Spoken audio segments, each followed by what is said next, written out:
ప్రభువును రక్షకుడినైన యేసుక్రీస్తు శ్రేష్టమైన నామమున ఈ ఉమెన్స్ సండే సందర్భంగా అందరికీ నా హృదయపూర్వకమైన వందనాలు చెల్లించుకుంటున్నాను. నాకు ఈ అవకాశం ఇచ్చిన దేవునికి, సంఘానికి, మరి చైర్పర్సన్ రవీణ గారికి, సంఘ కాపరులకు నా హృదయపూర్వకమైన వందనాలండి.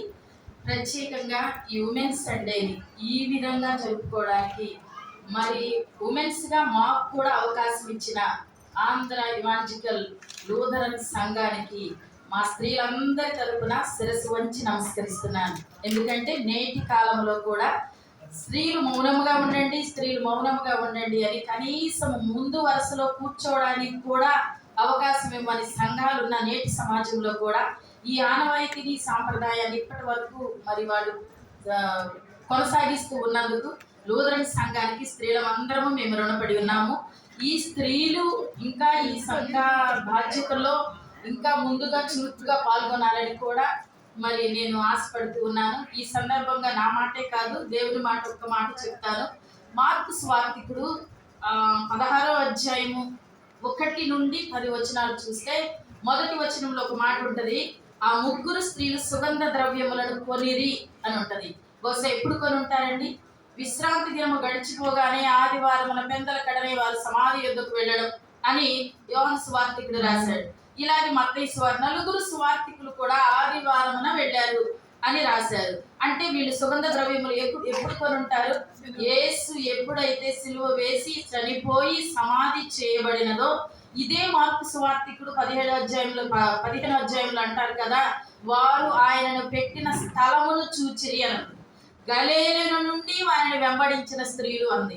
ఈ ముగ్గురు స్త్రీలు కూడా యేసు ప్రభువుని ఎప్పటి నుండో వెంబడిస్తున్నవారు. అమ్మా ఇదిగో నీ కుమారుడు అని చెప్తున్నప్పుడు కూడా, ఈ చీకటి కమ్మినప్పుడు కూడా వాళ్ళు సిలువ దగ్గర వదిలిపెట్టి వెళ్ళలేదు. మరి అదే చూస్తే 8వ వచనంలో ఉంటది, వారు సమాధి యొద్ద నుండి పారిపోయిరి అని ఉంది.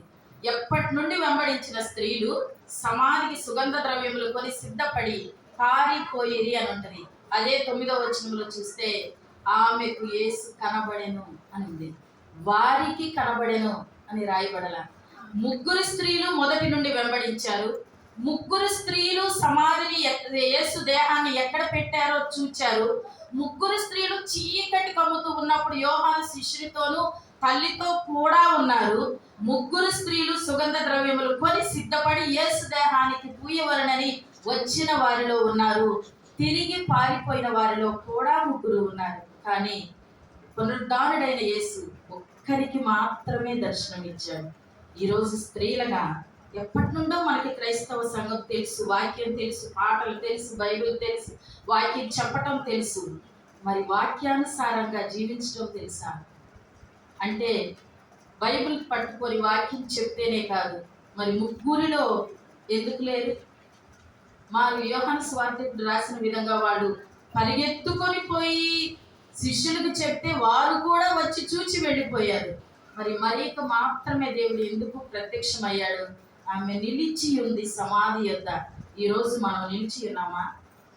పారిపోయిన ముగ్గురితో పాటు మనం కూడా దేవుని సన్నిధికి పారిపోతున్నామా? నిలిచి ఉండి ఏడ్చుతూ ఆ దేహాన్ని ఇస్తే చాలు, ఆయన కనబడితే చాలని నిలిచి ఉన్న స్థితిలో లాగా మరియ నిలిచి ఉన్న స్థితిలో మనం కూడా ఉన్నామా?